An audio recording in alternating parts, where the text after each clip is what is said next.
You're tuned into news across the galaxy where they talk all things LA Galaxy with the Nag Boys. Let's start nagging.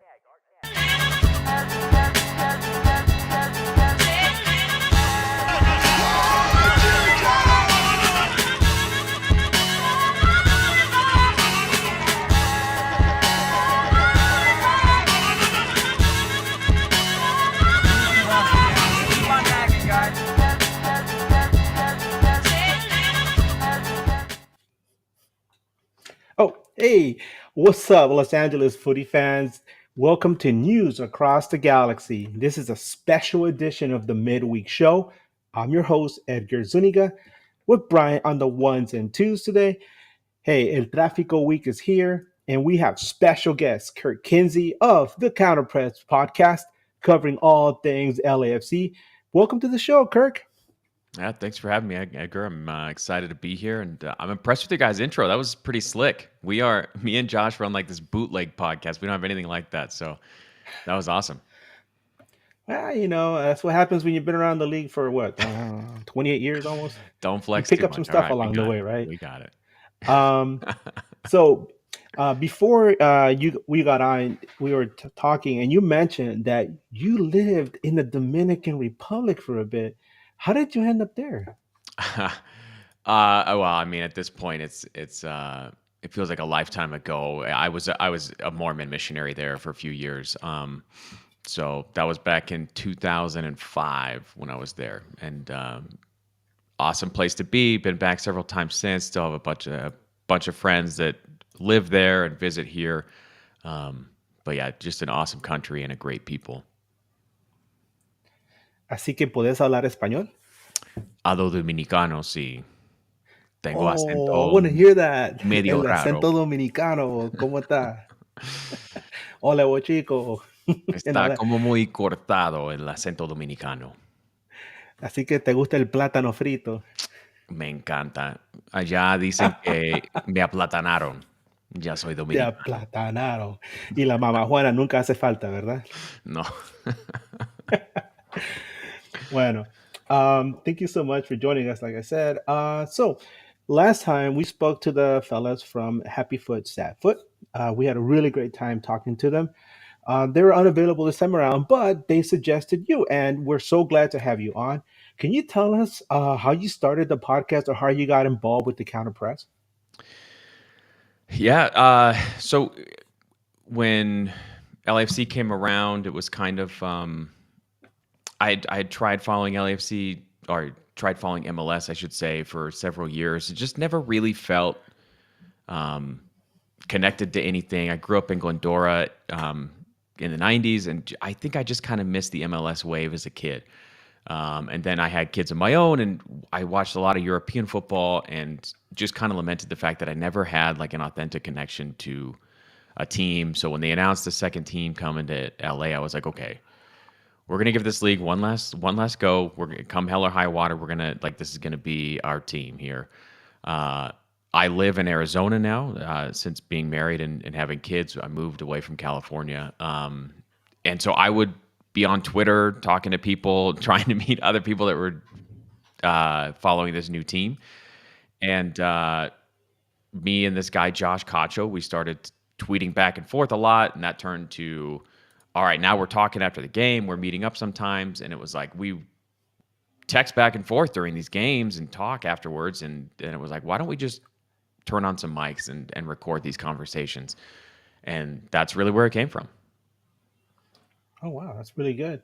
And like we said, that's how it all begins, right? It starts with a conversation, and next thing you know, you have like a show with a really cool intro with you holding, the LAFC Right. Falcon on your hand as it's trying to close your eyes out, having Will Ferrell coming on as a special guest, right? You never know. Yeah.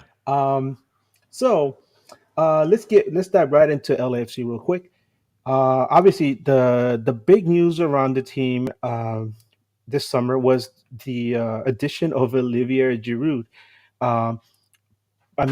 Obviously, a world-class player.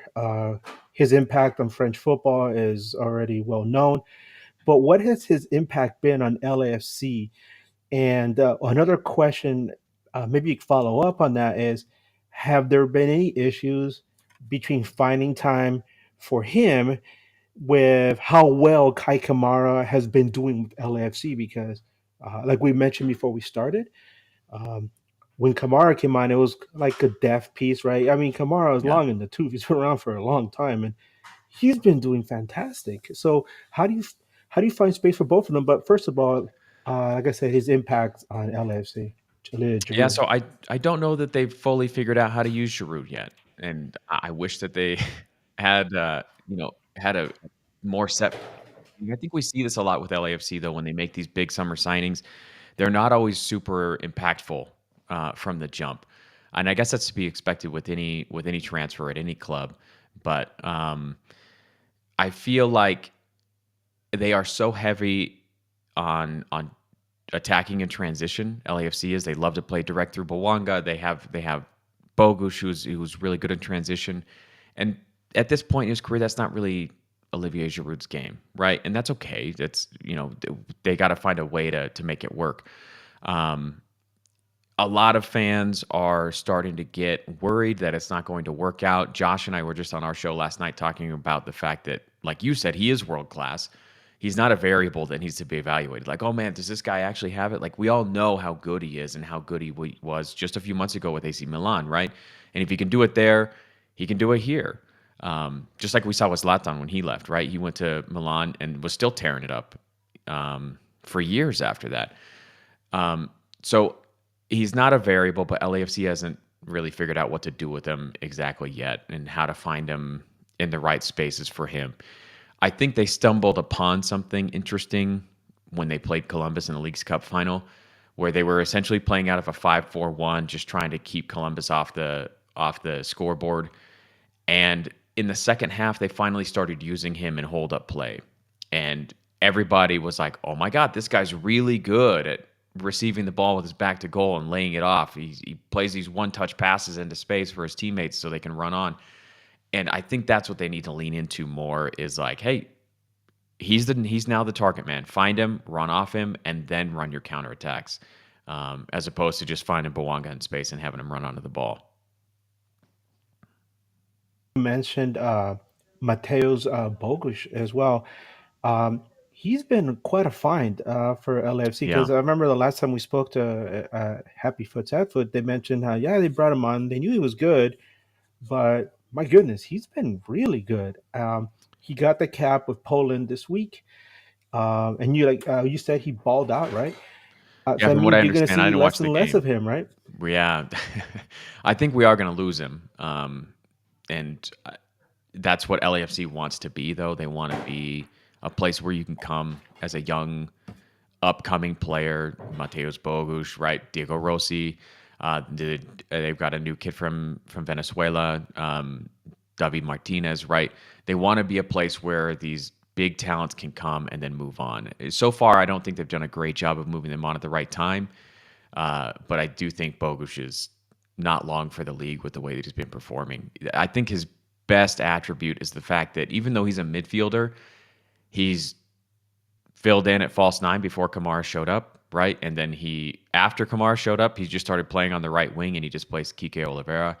And no matter where the kid plays on the field, he's just incredible. And I think that speaks to not only his talent and versatility, but also like his soccer IQ, that he knows where to be no matter what position he's playing.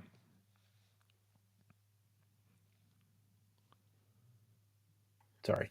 Another player that has had a big influence in LAFC, we've been told, is Maxime Chanot. Um, he came in at a time when LAFC's defense was having some issues, right? And he's really been he made really quite a difference since joining the team. Do you still see some of those contributions there with him as the season has progressed? Yeah, Chanot's been really good. And I think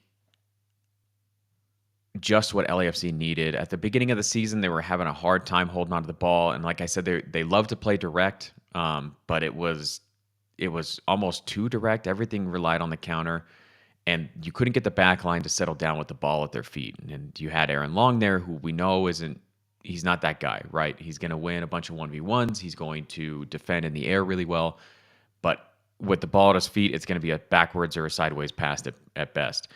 And I think that was causing undue stress on Jesus Murillo, who's been good for LAFC for years. But I mean, they were just having such a hard time finding the feet of anybody to get the attack going. And then Maxime Chanot shows up, and he's brilliant on the ball. He can pick out any pass on the field. Not quite what LAFC had with Chiellini in terms of distribution, but really, really close in terms of like his passing ability and his ability to just stay calm on the ball. Cruyff guys that are pressing him so he can buy himself more time to find the right pass. So he's really helped settle them down. And I think he's what ultimately enabled them to go to this back three that they've had success with the past few weeks. So going back to the whole thing with Giroud, along with Giroud coming over to the team, there were whispers about another Frenchman joining him. Yeah. What can you tell us about that? Because some people feel like, oh, it's a done deal, that Antoine Griezmann is going to come over to MLS and quite possibly join LAFC. As of right now, do we know if maybe Nashville has its discovery rights, right?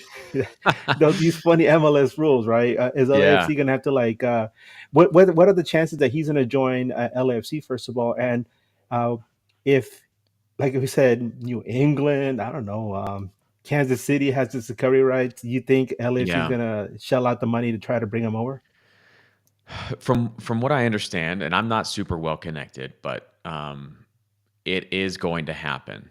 And they were trying to get it done in this transfer window, and they just couldn't make everything line up. I think it's probably just a matter of they couldn't shuffle around the right contracts on their side, and Atleti still wanted to have him around for a few more months. But it's, as far as I understand, it's a matter of when, not if. So the assumption is kind of like, all right, winter transfer window is when he's coming. I'll tell you, when I first started hearing these rumblings, it just always sounded like MLS fans hoping for the best, right? Like, oh, wouldn't it be awesome if we got this big superstar? But Taylor Twellman mentioned something at the very beginning of the season, and I was like, okay, with him at Apple now and being kind of like the biggest voice in their broadcast program, like there's no way that he's just going to throw that out there as some speculation, that there had to be some fire behind that smoke. So I do think it's going to happen, just a matter of when it will. Now, is he going to come in with DP money, you think, or maybe some MLS funny money, some GAM, some TAM? That's a good question, and I think John Thornton has been really effective at bringing in guys on kind of like a half season contract first, where Gareth Bale wasn't a DP because he was getting paid for half a year, and then he left, but the plan was to sign him as a DP. So I really couldn't tell you. Those details are not always super open at LAFC. It's sometimes hard to get information even on who is a DP right now. I've heard that the third DP this season is Edward Atuesta, but I can't confirm that with anybody. So who knows? Well, it seems like LFC is building a really, really potent team. Continue their level of success since coming back as LAFC, right? Yeah. Now, recently though, there's one team that's been kind of like a bogey team, and I'm talking about Houston Dynamo. What can Yeah. you tell us about that, especially these last two results? Because I know MLS does some kind of gymnastics with the scheduling to try to fit in as many games as possible, especially with the League's Cup thrown in the middle of the season, and then you have LAFC playing in other tournaments. But you ended up playing Houston back to back there, Right. and Right. it seems like they kind of got the better of you. But I mean, this last result was more LAFC's way. But can you tell us what that was like, these results, and what do they tell you about the club? Yeah. So I think that goes back to 2019 in the Open Cup, and Houston bounced them in the semifinal of the Open Cup. And ever since then, I think you are right. They are a bit of a bogey team for LAFC. I don't know what it is. And so the game on Saturday, the last Saturday, 2-0 loss, and the team looked. I hate this excuse, and I don't really think it's all that useful in terms of analysis. But they had played the League's Cup final on Sunday, and then they played Seattle away in the Open Cup semi, and then they had Houston on Saturday. And honestly, they just looked like they didn't want to be there. Like they were just done, right? And then yesterday, or I guess it was Saturday, so 2 days ago now, they're missing all four wingers. They're missing Maxime Chanot. I think it's 6 total players, and so they rotated. They had 4 new starters come in. They played a 4-4-2 diamond because they had to. They didn't have anything else. So you're starting 2 strikers. One is 40-year-old Kai Kamara, and one is Olivier Giroud, who, like we talked about, hasn't totally fit in yet. So yeah, just a tough draw the past 2 weeks. And Houston played them really well. They play out of a 3-back system as well, similar to Columbus. They have 4 midfielders on the field, and LAFC struggles with that look. They struggle when they're outnumbered in midfield to, 1, generate pressure on the ball and turn it over, and 2, to build out and have any sort of meaningful attack when the opposing midfield is flooded. Okay.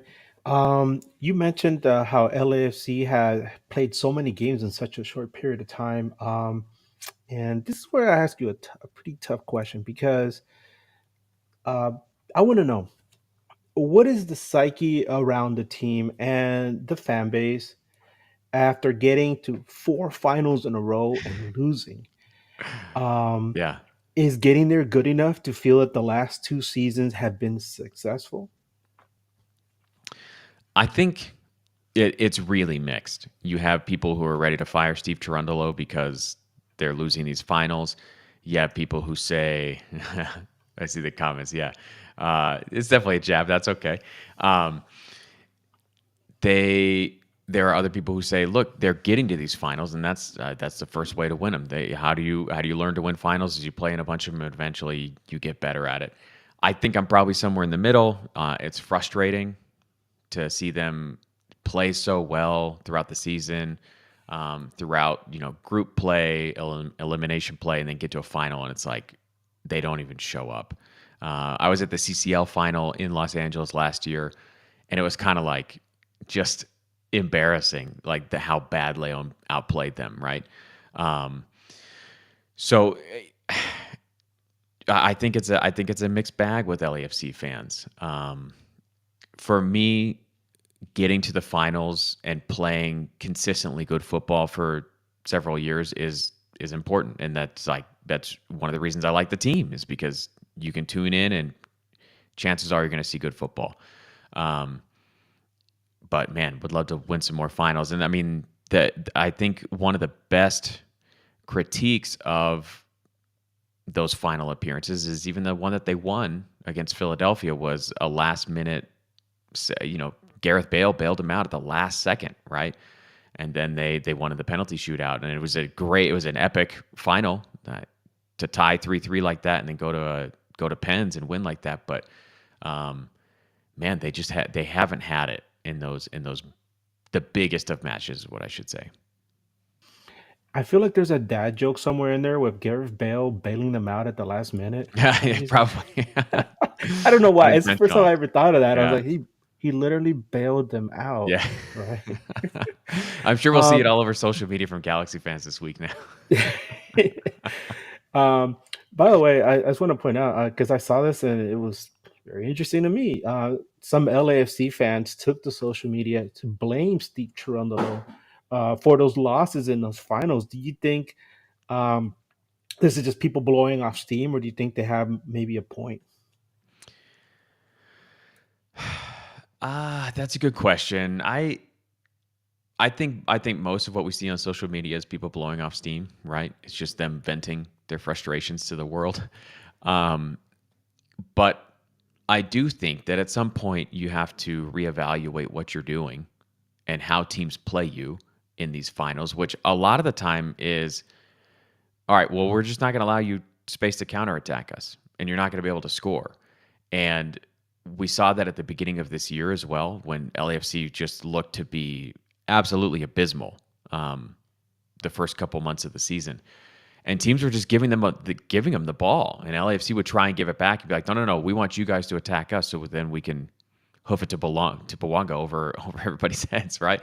And it just wasn't working out. And I think they've done a better job of playing with the ball a little bit more, maintaining possession, and using that to build their attack.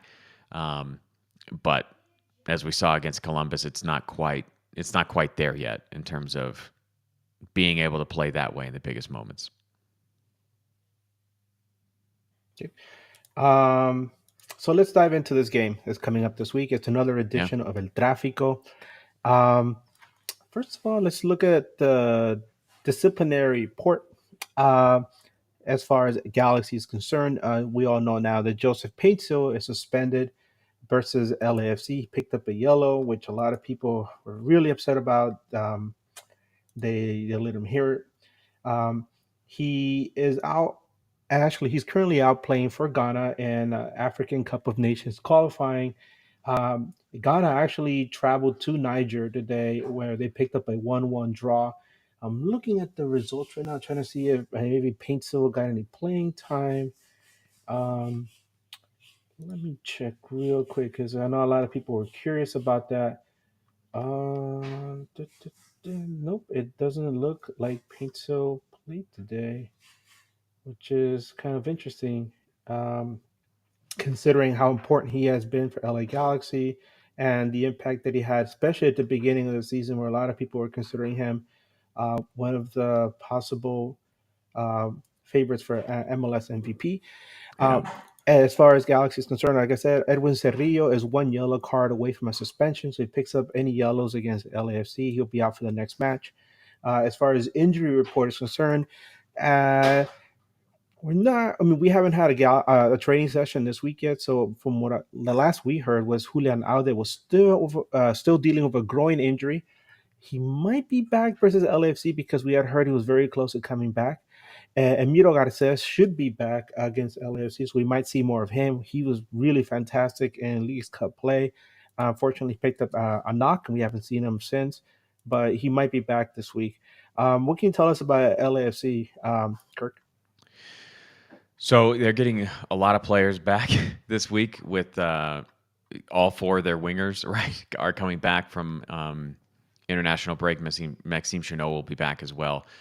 I think the big piece that's missing is Jesus Murillo. So without him, I don't really know that you can go to that back three that they favored, where they play out of a 3-4-3.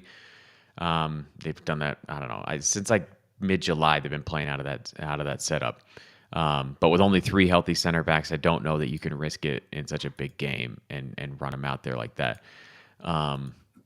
So I think it'll be tough to have LAFC set up like that. But that's really the big missing piece is just Jesus Murillo. Okay. In recent history, LAFC have won 6 of the last 8 matches across all competitions. Oh, sorry, my audio cut. Can you repeat that part? My audio cut out.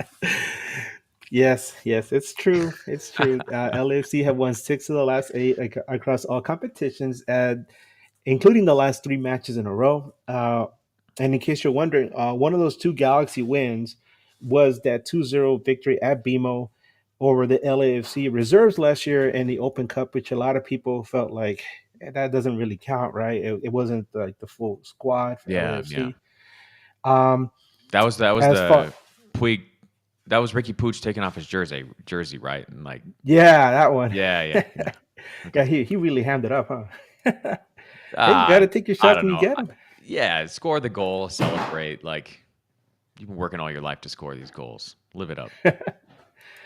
Well, as far as Greg Vanney, his record versus LAFC in 15 matches, 5 wins, 3 draws, 7 losses. And Vanney's record versus Steve Cherundolo in 10 matches, 4 wins, no draws, 6 losses. In case anybody's wondering, all time in the regular season, Galaxy has 7 wins, LAFC has 6, and there's been 5 draws between them. This has always been billed as a big rivalry, and you can see as far as the record is concerned, this is what rivalries are all about, because the best rivalries, neither team has a certain edge over the other. Anyone could win at any given time. we've seen in the past that LAFC will bring in what seemingly is like a much more dominant team. Galaxy was having some issues in the last 10 years trying to field more competitive teams, and they somehow still found a way to win. Yeah. And now we have an LA Galaxy team that's a lot stronger, more competitive. A lot of people were expecting them to win both matches earlier this season, especially the first one where LAFC was struggling. And lo and behold, LAFC has won the last two matches. Mm. So I don't know. This is to me, this is what constitutes a rivalry. You don't Yeah. know what to expect, Yeah. right? No, I think you're 100% correct that that they are emotional games and they're chaotic and unpredictable, and that's what makes them fun, right? It sucks when your team is on the losing end because you have to endure all the trash talking, right? You got to do the walk of shame. But the unpredictable nature of it all, and that it has been so even um, over time, is I think what makes it so great. That's it, an interesting irony about kind of the reversal of roles there, where LAFC had these really dominant super teams and kept losing to Galaxy, who always seemed just to be up for the match no matter what was going on and performed out of their minds, right, to beat LAFC. And now that role does seem to have reversed a little bit. It's interesting. So we do have a couple of questions on the chat. Um, Hector Gonzalez, he said he came on earlier. He wants to know your assessment of LA Galaxy this year. What do you think about this team so far this season? I think they've been really good. I think they've found some ways to really use their pieces a little bit more effectively. Put the ball on Pooch's foot, right, and let him find these wingers that you guys have brought in that are really good. At the beginning of the season, I tweeted out a couple times actually comparisons between what LAFC was doing with their midfield and what Galaxy was doing with theirs to allow the wingers to be more effective, where LAFC wouldn't hold on to the ball in the midfield. They'd launch immediate counterattacks, and Galaxy would be a little bit more patient and really set up um, like specific moves for their wingers to play them in behind. And I mean, Paintsil's been incredible. He's been really just fun to watch, and he's so electric. So it's I think they've been good. It seems like you guys finally decided to trust Jovic as well, which is I think that bodes well for you guys. Yeah, interesting about Jovic because over the weekend we heard rumors that he was being linked to a team in the Russian league, and Mm, as I mean, we've heard right now the U.S. isn't doing any kind of deals with yeah, Russia yeah. at all across everything, right? So that means even if it was like a legitimate situation, there's no way that Jovic would end up over there. But I always feel like There where was an, there's there was a, even there was another player in the league that was stopped from going to Russia, right? Who was it? yes, I can't remember his name, but I remember it was like I think it was earlier this season or last season, but it Yeah, happened not that long ago. Um, but I always tell people whenever you hear these things, it might be a journalist somewhere stirring the pot, but yeah, knowing how things have been going with your village, where there's like a little bit of smoke, even just a little bit, there might be like a little ember there. And yeah. with him, he's he had a fantastic 2022. That's when he's made his mark where he said, I want to be the future of this club. He ended up getting called up to play for Serbia. He even played the U.S. played against Serbia at a friendly at BMO Field, and at one point, the Serbian manager gave him the captain's armband, which is really Mm, interesting. So he was captaining his team, and everything looked pretty bright for him. Last season, he kind of fell off. There were some injuries. He didn't do well when Chicharito was out. A lot of people had to temper their expectations of him. This season, he's been dealing with some injuries as well, and it's not. If you watch Galaxy long enough, you notice that he doesn't have that same, I don't know, the kind of fire he had before. yeah. If you watch it, like some of his previous games, like I said in 2022, he would celebrate like crazy, do his little pistolero celebration. This season, not so much. We've been wondering whether or not it has to do with the role that Greg Vanney has given him, where before he had more freedom to roam, and now he's locked in to being at the top in the nine, trying to make him like more of like a guy who's just waiting for service to try to tap in Yeah. balls instead of just roaming around and trying to use his creativity. He doesn't have to do that anymore because you got people like Joseph Painter on one side, Gabriel Peck on the other. You got Ricky Puig, and now of course with Marco Royce coming in, he's Right. definitely going to get fed. He just has to make Yeah. sure to be Yeah. there at the right place at the right time. And hopefully he'll be content enough that he'll stick around and continue what he was doing before, but in a slightly different way. And hopefully he stays happy. And hopefully somehow, some way, he ends up getting call ups to Serbia again. Um, Now I want to ask you. You mentioned how um, LAFC so having trying to figure out how to use Giroud. I know he scored a banger of a goal against Columbus off a set piece. Yeah. And I was wondering what his involvement is in set pieces because one of the issues Galaxy has had throughout the entire season, besides scoring penalties, is giving up goals and set pieces. And I was wondering how LAFC does that.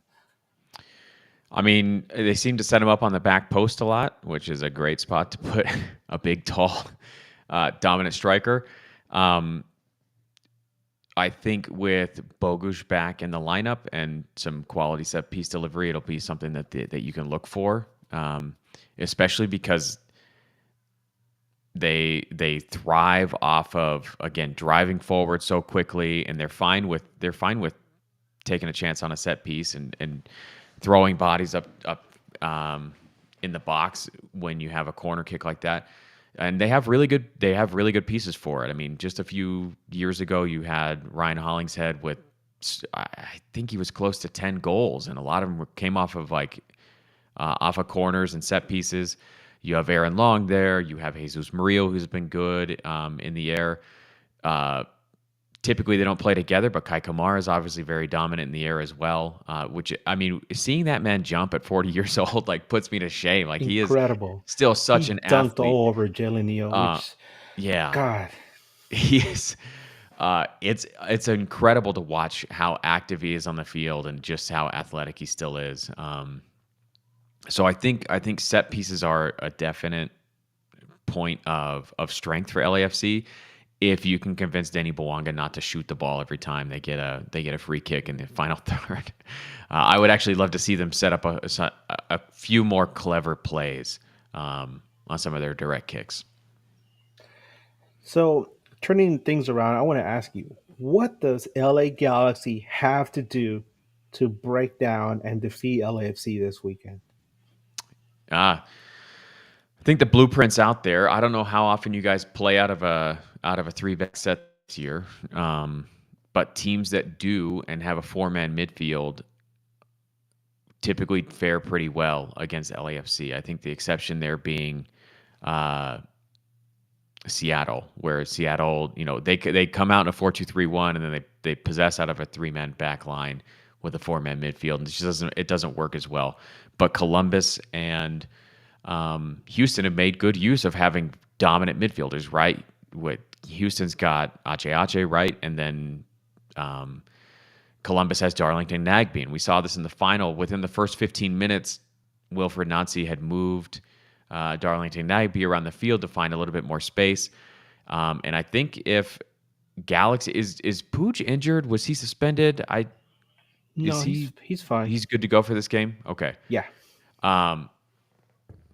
Sorry, Siri's talking to me now. Yeah, he was suspended for the last game. A lot of people that's what it was. Were concerned he might end up getting the yellow in this past game. Yeah, I know I was one of them. For some reason, I didn't realize that, and I was saying, "Oh my goodness, this referee in this last match, he hands out a lot of yellows. He averages like 5 yellows a game or something." And I said, "Oh, Puig is going to get a yellow." And then somebody said, "He's already suspended." I'm like, "Oh my god!" I'm looking at some old MLS notes here, but yeah, he missed the last match, so he's ready. He's ready to go against LAFC. So I don't know exactly how Galaxy will line up against them, but if they can use Puig, find a good spot for him to sit in the midfield in space. Like, every team is vulnerable somewhere, and I think if they put Puig there, and again, I don't know how they're going to use Marco Royce in this game, whether he'll play on the wing because you guys are missing some players there, or if they'll have him in the midfield as well. But having some playmakers in the midfield makes LAFC vulnerable. Edward Atuesta hasn't been great defensively. He's the one that kind of had two glaring mistakes against Columbus that led to their opening goal. Ilie Sanchez is a very smart defender, but he's not a destroyer at that holding mid position. He's more of he's going to play the passing lanes. He's going to try and intercept passes and just take up space. And he's good at it, but that does make the team vulnerable when two of your midfielders aren't necessarily ball winners. So if it were me, that's what I would be doing. I would be looking to overload the midfield as much as possible with those playmakers that Galaxy has. I'm really curious to know if Greg Vanney decides to start Marco Reus again, Yeah. because they trotted that poor guy out in that Magic in St. Louis midday game in the Midwest. Oh my God. I don't know if you saw the meme that St. Louis put out where it has Roman Berkey talking to Marco Reus, and they put like little captions underneath where Reus asks him, is it always this hot? And Roman Berkey's like, yeah. And did you ever get used to it? No. Yeah. I did I not see lived, it, but yeah, it sounds good. yeah, no, I lived in Kansas for a while, and let me tell you, man, those summers are brutal. It's Yeah. disgustingly hot and humid, and even if if you live there, you kind of get used to it, right? But me being from, raised in Southern California, having to live out there, oh my God, it was like every day was like, geez, this is terrible. I Yeah. can just imagine poor old Marco Royce. Just go ahead, buddy, start. He played the Go full done. Yeah. 90. God, Yeah. poor guy. I'm sure he'll be glad to be back here in LA. Although we're going through a pretty nasty heat wave, but evening match near the ocean. It should be Yeah. nicer and cooler. Right. So I'm curious to know if he's going to play if he's going to start first of all, and if they're going to have him play the full 90, because no Gabriel Peck today. So Galaxy has a lot of options. You got Diego Fagundes, he could start. You have Edwin Cerrillo, Cuevas. These are all a bunch of guys that they can move around in the midfield. Gaston Brugman could come in, could offer Hmm. some support as a CDM. Also, maybe support Ricky Puig. So, as far as thinking about what kind of lineup we're gonna have, I'm not quite sure. I know pretty much that Joveljic is gonna start, and then you have your wingers as far as Gabriel Peck on one side, Puig, Cerrillo probably, maybe Royce. We never know. Or maybe they're going to save Royce for the second half to come in for like a 1-2 punch. Yeah. In the back, everybody seems to be doing pretty good. Maya Yoshida should be there. Maybe Jalen Neal gets another start, but knowing how he had not had didn't have the best performance against LAFC. Everybody remembers that goal that Kai Kamara, just like you said, God, he just got up there, right? Um, Yeah. he went all Vince Carter on him. My goodness. That's a good reference. Uh, That's honestly what it looks like.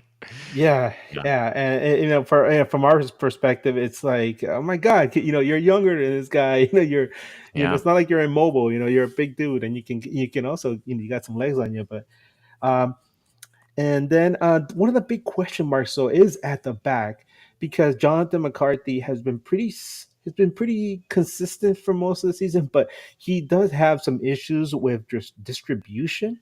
Yeah. We've seen that come up here and there, and since he's a former LAFC player, I want to ask you, did he have those same issues with LAFC as far as distribution? Yeah. He always, to me, looked like a guy who was almost an MLS starter, but missing a few tools, right? His positioning oftentimes would get him in trouble. Um, and yeah, distributing the ball it was never great. Um, but like as a backup, like I don't know that you could have had a better backup, right? And that's what made us all fall in love with him in the first place, is when he came in and saved the day after Crepeau broke his leg, saving the day, right? And he comes in this big moment and wins a penalty shootout for you. And I don't know that a lot of LAFC fans had a hard time ever being critical of him because of the way that he performed in that cup final. But yeah, he has some holes in his game, and he's definitely not one of those things where one of those guys where LAFC fans look across the field and think, "Oh my God, no, they can't." Like we have to face John McCarthy. It's more like, hey, there's some stuff that we can exploit there. Yeah, and that's coming to light a lot here with Galaxy because Novak Mikovic was pretty vocal about his displeasure that since joining LA Galaxy, he has not done, in his mind, enough to earn a starting spot over Jonathan McCarthy. So during League Cup, there was a bit of a controversy where um, apparently he it came out that he was like, I came MLS to be a starter and then I come here to sit on the bench. Maybe he feels the Right. same way you do about John McCarthy, who's like, hey, this guy's a backup, and I'm better than him. Yeah, yeah, yeah. Well, I don't know. I feel like Galaxy in the past we haven't had really good goalkeepers. It's been a while since we had somebody like a Jaime Penedo, who was a fantastic Hmm. goalkeeper, and so anything looked better than what we had before. So John McCarthy comes in, makes a few saves, and people are Yeah, like, "Oh, this guy is legit." And then you realize there's some holes in his game, right? And you're like, "Yeah." And I keep reminding people, he's mid as far as MLS is concerned. yeah, yeah. And there's much better goalkeepers out there. And maybe Novak Mikovic has an argument, and maybe just maybe we might see him get the start over Jonathan McCarthy in this match against LAFC. Um, so let's get into predictions. Kirk, since you're our guest, I'll let you take the first shot. Oh man, I hate doing predictions. I'm so bad at them. Um, I'm gonna say 3-2 LAFC. I think one, I can't, if I come on this show and I pick and I pick Galaxy or a draw, I'll never be able to show my face again with any of my friends. So it's a motivated reasoning here. But also, I think they're just weird games, right? 3-2 is a totally reasonable score line in any of these games where you just have goals on goals on goals, because people lose their minds both on and off the field. So that's what I'm going with. Okay. Well, hey, at least you're honest, right? You come on here, you got to pick LAFC, right? Well, it's interesting because I feel like you say, LAFC has won the last three matches, and it's time LA Galaxy to show something. Right, they have a pretty good team. They've had their opportunities earlier this season. Both two difficult losses, one at BMO, one at the Rose Bowl. Galaxy is undefeated at Dignity Health Sports Park this year, and I It's impressive. feel that the race is so tight right now in the West. Galaxy missed a golden opportunity to extend whatever lead they had in the standings against St. Louis with that loss. And now it comes down to this match. I feel like whoever wins this match is more likely to end up winning the West. Mm, Even though LAFC has some games in hand that could give them that little edge, there's no this league. You never know, right? This is one thing we love about this league. It's not like the Bundesliga where Bayern, will win for like 9 seasons in a row, right? yeah, Anybody can beat anybody in any given moment, and so there's no guarantee that LAFC is gonna win out the rest of the season. Same with right. Galaxy, but I feel like this match is gonna be very telling about the current status of both teams. Even with Galaxy missing Joseph Pinto, they still have some pieces that could make their mark. We've seen this team uh, show some depth that they haven't had before because in the past, one player gets hurt and they all fall apart. But we've seen a lot of guys step up, and credit to the front office and for Greg Vanny for putting together a team that has more depth than in the past. But as far as the game is concerned, another tight game. I'm going to have to say Galaxy wins 2-1, and we're all going to be biting our fingernails and like tearing our hair out during the game and in the moments before and after because that's what these games do to us, man. They get our Yeah, heart racing a little bit more, and then afterwards, we're just sitting there wondering what the hell just happened. yeah. It is. I think that's the appropriate like summation of it, right? Is that we're always afterwards asking what the hell What was that? How did this happen again? Where it's just madness. And on top of that, you got to take also into consideration the weather we've been having, because my goodness, as if the games aren't toasty enough, you got to have like this this legendary Santa Ana wind weather. Yeah. And let me give you a couple of quotes, because Santa Ana winds are as much a Southern California culture as our football Yep. teams have become. So here's a couple of quotes to kind of not just describe the current weather, but maybe also the weather of the matches that are coming up. This one is by Raymond Chandler from his book Red Wind, written in 1938. He wrote, "There was a desert wind blowing that night. It was one of those hot, dry Santa Anas that come down through the mountain passes and curl your hair and make your nerves jump and your skin itch. On nights like that, every booze party ends in a fight. Meek little wives feel the edge of the carving knife and study their husbands' necks. Anything can happen. You can even get a full glass of beer at a cocktail lounge." So that's one. And here's the other one, by Joan Didion from Slouching Towards Bethlehem, written in 1968. She wrote, "The baby frets, the maid sulks. I rekindle a waning argument with the telephone company, then cut my losses and lie down, given over to whatever is in the air. To live with the Santa Ana is to accept consciously or unconsciously a deeply mechanistic view of human behavior. The violence and the unpredictability of the Santa Ana affect the entire quality of life in Los Angeles, accentuate its impermanence, its unreliability. The wind shows us how close to the edge we are." And that sets us up for another El Tráfico. Let's go. Let's Let's do it. go. So earlier this season, we mentioned that I feel, and maybe you feel the same way, that the road to MLS Cup is gonna come through LA one way or another. Yeah. So before we get going, what are your expectations for MLS Cup playoffs? You think LAFC has what it takes to go all the way? I agree that the road in the West goes through LA. I sadly also think that the road to MLS Cup goes through Columbus, and LAFC are missing pieces there.